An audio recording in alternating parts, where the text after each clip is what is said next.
Have you ever looked at your grocery receipt and wondered, how did I spend that much?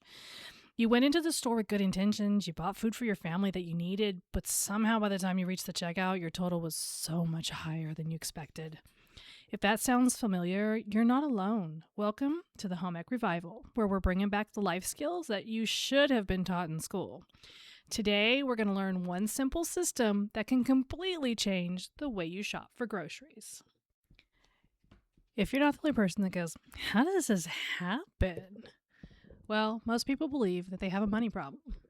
But in reality, they have a planning problem. Think about your last grocery trip. Did you walk into the store with a detailed plan? Did you remember meals as you walked through the aisles? Most of us shop based on memory, cravings, or whatever looks good in the moment. That's completely normal, but it's also incredibly expensive. Many years ago, schools taught a class called home economics. Students learned how to cook, budget, plan meals, sew, and even manage a household. Over time, many of those classes disappeared. Unfortunately, the responsibilities didn't disappear with them. Today, we're expected to know how to manage money, groceries, and a household without ever being taught a system. That's why this channel exists. Here's the good news. You don't need complicated budgeting software, you don't need spreadsheets, you don't need coupons, you simply need a repeatable system. Today, I'll show you the first one. Today, I'm going to show you the 3-category grocery system.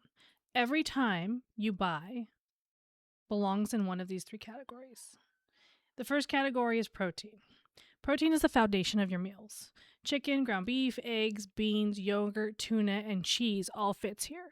It doesn't matter your genre, it doesn't matter your taste, it doesn't matter if you're carnivore or you're vegan. It's going to all be the same. The second category is fillers. These stretch your meals and help them go farther. Things like rice, pasta, potatoes, breads, oats, frozen vegetables.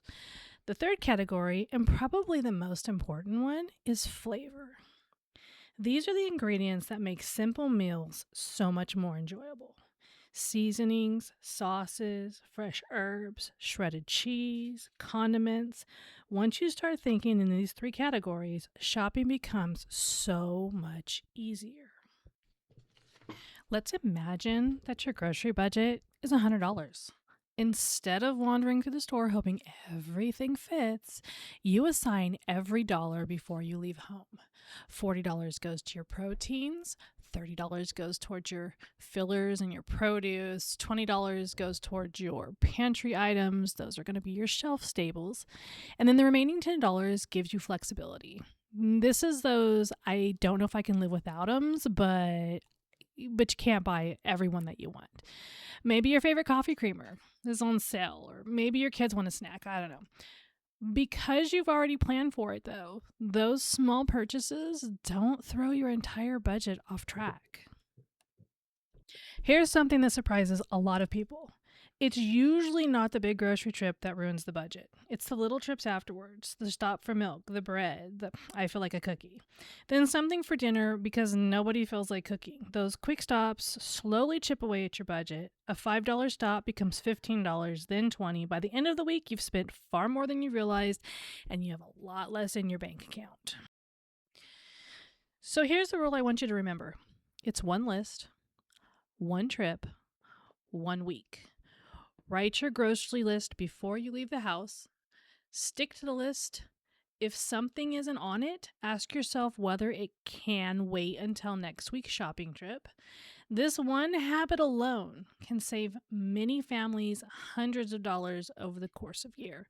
So once again, one list, one trip, 1 week.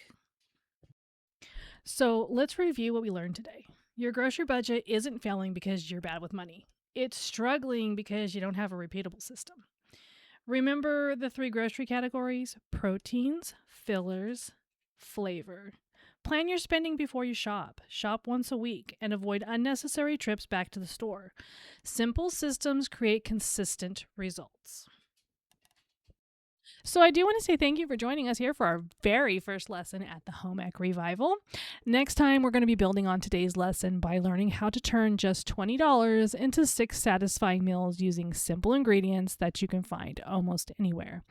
If you found this lesson helpful, please subscribe so you don't miss the next one. And before your next grocery trip,